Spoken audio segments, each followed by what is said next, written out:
What's the deal, family? Welcome back to the Realist Action channel on YouTube. It's your boy Sean, and we here with another banger for y'all, man. So look, we got a Vice documentary, alright, man. We got, is the world's weirdest drug market in New Zealand the war on drugs. Alright, we about to run this up, see what they talking about, man. This was sent to me on Instagram at Sean W. Tyler. Get at me over there for some videos, man, or just get at me in the comments under here, man. We gonna check this out. I don't know what to expect. You can see the beginning of the video. I don't know what's going on, bro. Like, I don't know, dog. It's all, the video already looking mad weird from the get-go. Like, I don't know what kind of carnival, festival. I don't know what's going on, bro. I ain't even gonna cap. I don't know what's going on, but we gonna figure it out. Looking at the quick description, New Zealand is a long way from anywhere, and drug cartels have traditionally not bothered sending them much cocaine or heroin. So Kiwis have had to improvise, and they discovered a love for the methicals, and random new chemicals no one's ever heard of. This was all getting very dangerous, with rising addiction and biker gangs fighting over territory. Then one man, a steampunk glam rock musician named Starboy. It's a whole lot going on already. Alright, you know what? Starboy decided to try and end New Zealand's drug war once and for all, and he almost managed it. Alright, let's see what's going on with this one, man. If you guys got more videos, you know what to do. Hit that like button and subscribe. As the location for the Lord of the Rings movie. New Zealand is probably most famous as the location for the Lord of the Rings movies. But they filmed the Lord of the Rings in New Zealand. That made that first little picture make more sense. There's a lot more going on here than just elves and hobbits. With crystal meth, weed, and new synthetic drugs you've probably never even heard of. In fact, New Zealand has become one of the world's centers for developing new psychoactive substances, with often devastating consequences. With synthetic cannabis, if I don't get a smoke for a couple of days, in my lungs, they feel like they're seizing up. This is how New Zealand became one of the world's weirdest drug markets, and how the entire war on drugs there was almost ended by this guy, a steampunk rock star named Starboy. Starboy look like look, I ain't trying to say nothing, but Starboy look like he been in the stars, you know what I mean? The stars, boy, you know what I'm saying? Starboy been in them stars, boy, for real. That's why he know. He already know firsthand experience. He halfway never came down from the stars after he went, you know what I'm saying? He went up to the stars too many times. He halfway didn't really get all the way back down to reality, you know? Oh, wow. Napoleon famously claimed that geography is destiny. And when it comes to New Zealand's war on drugs, he might have been right. New Zealand is about 6,000 miles from South America, 8,000 from Afghanistan, and has a population of nearly 5 million. About half that of a city like London. What that has meant is that for many years, cartels didn't really smuggle many drugs to New Zealand. The market was just too small for them to bother. Geographical isolation plays a big part in the way that New Zealand's drug markets and drug consumption has developed. Drugs like cocaine, heroin have not been particularly popular here. Of course, none of that means that Kiwis take fewer drugs than other people. It just means they take different drugs. New Zealanders had to come up with their own solutions, and what they found is that aside from drinking a load of booze, they could manufacture their own methamphetamine. Who is using meth? What type of people? Everyone, every class is on it. There's lawyers, there's doctors, there's businessmen and politicians. I can't name you a class of people or a particular profession that's immune. So it's throughout New Zealand society. So things that can be produced in New Zealand, so methamphetamine, prescription opioids, they're the most popular drugs in the New Zealand context. As a simple chemical, the dangers of meth are often overstated. But in an illegal Y'all gotta start growing that green. Y'all gotta start growing green. Mass producing. Y'all got big farms and stuff over there from what I've seen in videos, man. You gotta start making more of that green, man. You know what I'm saying? Everybody's happy off the green. Everybody good off the green. You know what I'm saying? Everybody spending money, making money off the green. The grass is always greener with the green. Market, it can cause real damage to people's lives. And in the early 2000s, deaths and violence related to illegal meth began to rise sharply. But this is when the story of New Zealand's drug war takes a very unexpected turn, because this is when we meet Matt Bowden. Matt is a musician who plays steampunk-inspired glam rock under the name Starboy. He's also a drugs entrepreneur who made millions of dollars producing psychoactive chemicals in New Zealand and very nearly changed the world. I had a family. I told y'all. I called it, bro. Bro, my third eye be hitting, bro. I'm sorry, it be hitting, bro. Look it. What I say? He been to the stars too many times.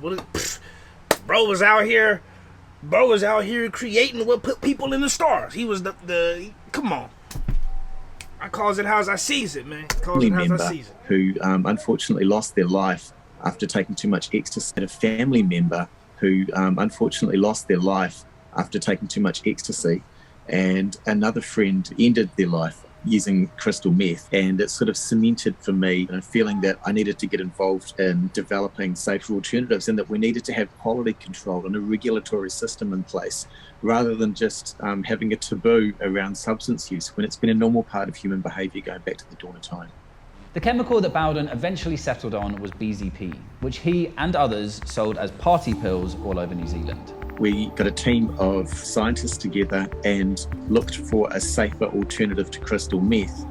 We found in the research that there was a molecule which had been used previously in an antidepressant, and we knew this was a lot safer and non-addictive. Over 8.5 years, we sold 26 million pills to 400,000 consumers on 10.5 million occasions with no deaths and no lasting injuries.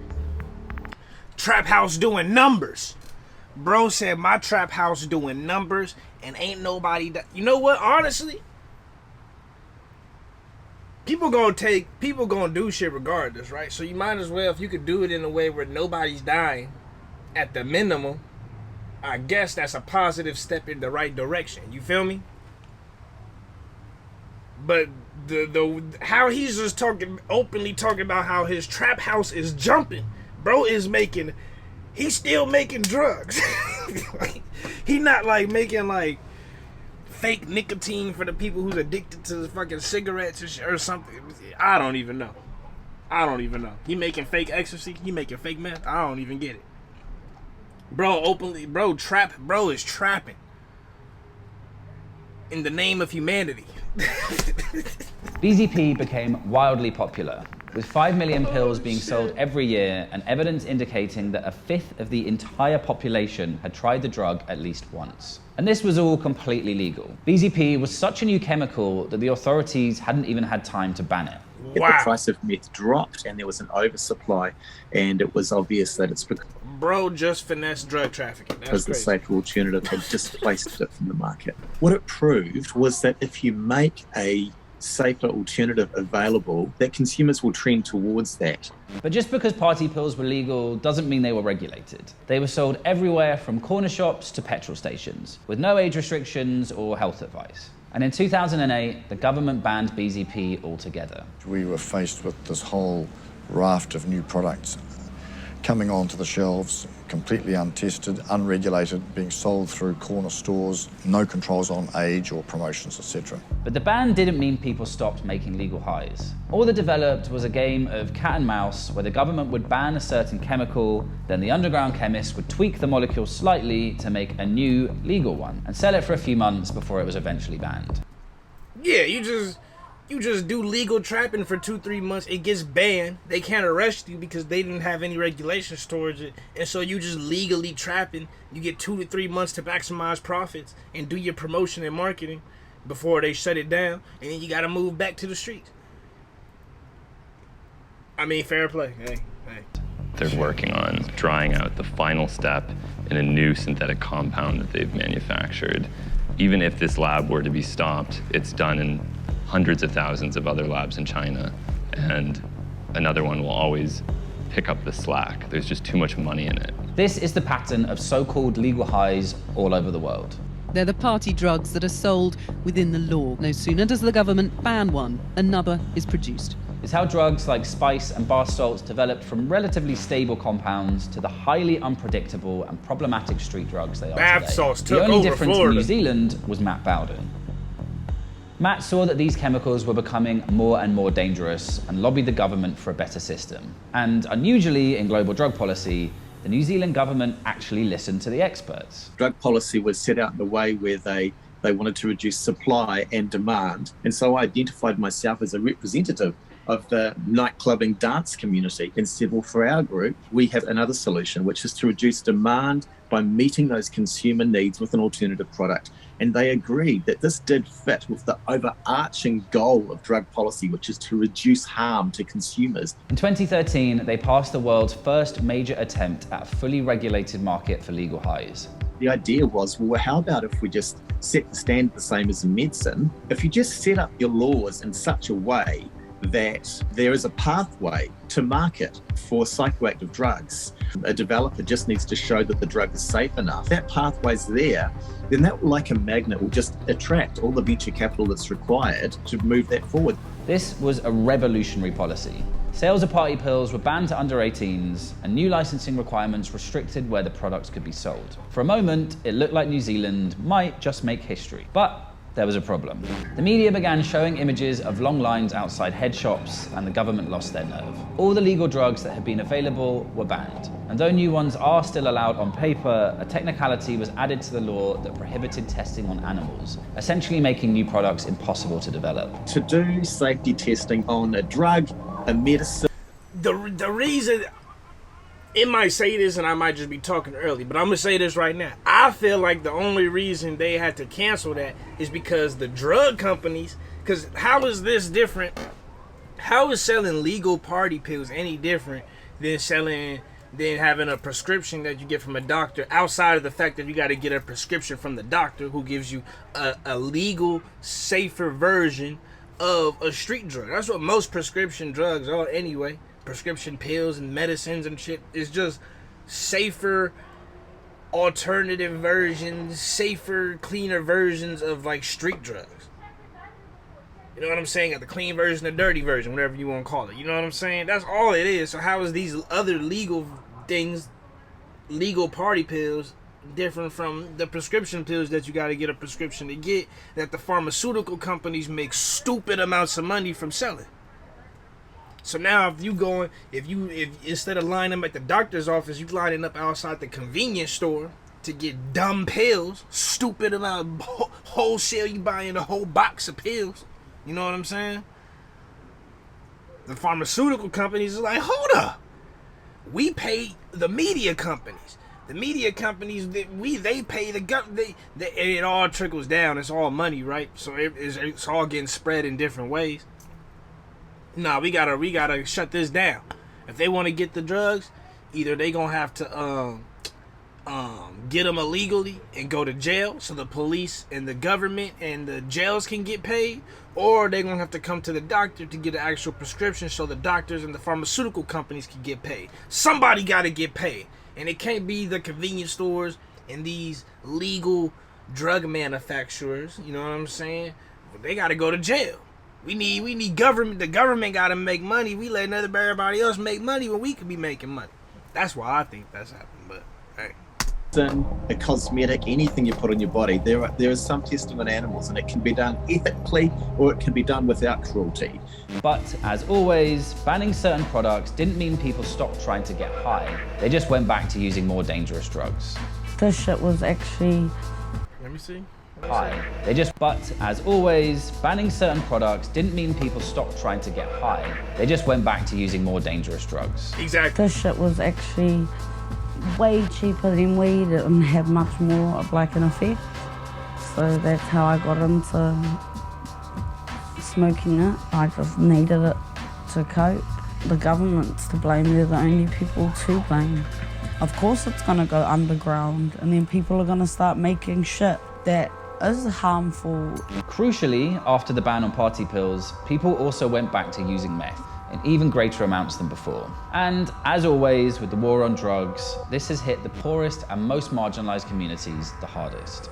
The kicker with methamphetamine is that use is concentrated in communities that already suffer from multiple harms. Problematic use of methamphetamine within already disadvantaged communities is tied to poverty, racism, colonisation, deprivation, and so on. But now, things are different. Because of New Zealand's isolation, the price of drugs there is much higher than it is in, say, the US or Europe. In fact, a kilo of meth can reach over 10 times the price in New Zealand than it does in the States. And with the market growing as fast as it is, the international cartels have now begun to pay attention.